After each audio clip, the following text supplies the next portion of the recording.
সুপ্রিয় দর্শক আসসালামু আলাইকুম, welcome back to my channel Sylheti ফুরি। আজকের পর্বে আপনাদেরকে তৈরি করে দেখাবো ঘরে থাকা খুব কম উপকরণ দিয়ে মুরগির কোরমা। মশলার সংখ্যা বেশি হলেই যে খাবার সুস্বাদু হবে বিষয়টা কিন্তু এরকম না। এমনিতে চিকেন কোরমায় জায়ফল, জয়ত্রী, টক দই এসব ব্যবহার করা হলেও আমার এই রেসিপিতে কিন্তু আমি এসব ব্যবহার করিনি। আপনার রান্নাঘরের কোণে থাকা উপকরণ দিয়েই আমার রেসিপিটি আপনি বানাতে পারবেন। কিন্তু তার আগে যারা এখনও আমার চ্যানেলটিকে সাবস্ক্রাইব করেননি, এ ধরনের আরও নতুন নতুন রেসিপি পেতে প্লিজ আমার চ্যানেলটিকে সাবস্ক্রাইব করে পাশে আসা বেল আইকনটি প্রেস করে দিন পরবর্তী ভিডিওর নোটিফিকেশন সবার আগে পাওয়ার জন্য।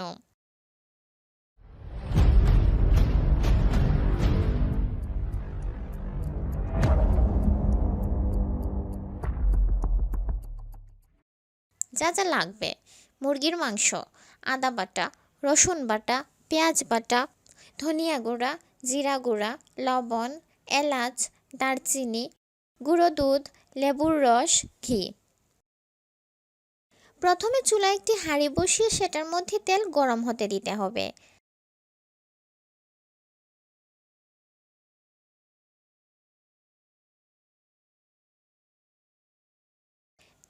তেল গরম হয়ে এলে এর মাঝে পেঁয়াজ বাটা,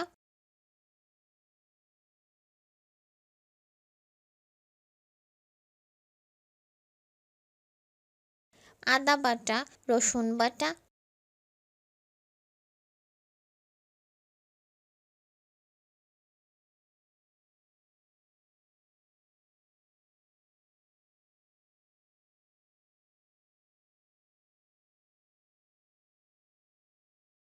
লবণ,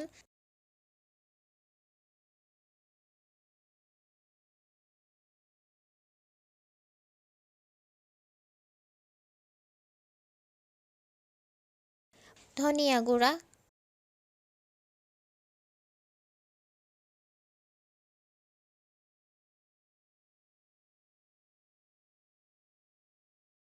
জিরা গুঁড়া,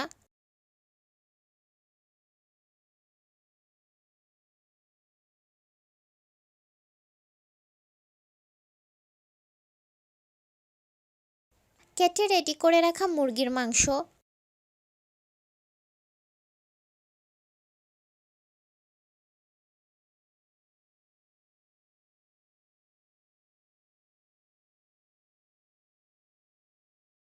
দারচিনি, এলাচ,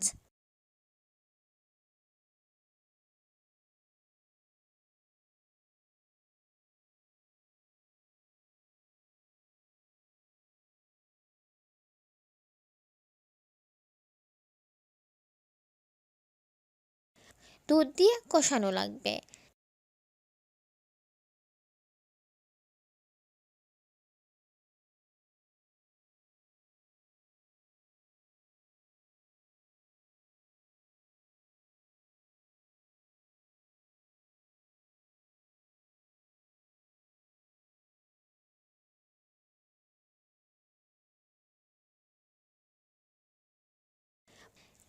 ঢাকনা দিয়ে ঢেকে এগুলোকে 10 থেকে 15 মিনিটের মতো ভালো করে কষিয়ে নিতে হবে। মুরগিটি ভালোভাবে কষানো হয়ে গেলে ঢাকনা তুলে এর মধ্যে পরিমাণ মতো পানি ঢেলে ঝোল দিতে হবে।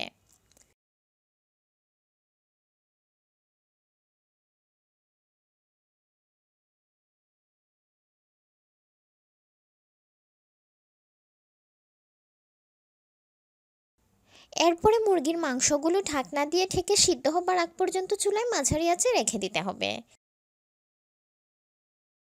এরপরে রান্না হয়ে গেলে চুলা থেকে নামিয়ে পরিবেশন করতে হবে, তবে নামানোর আগে ঘি আর লেবুর রস দিয়ে দেওয়া লাগবে। ব্যাস, তৈরি হয়ে গেল ঘরে থাকা খুব কম উপকরণ দিয়ে মজাদার মুরগির কোরমা।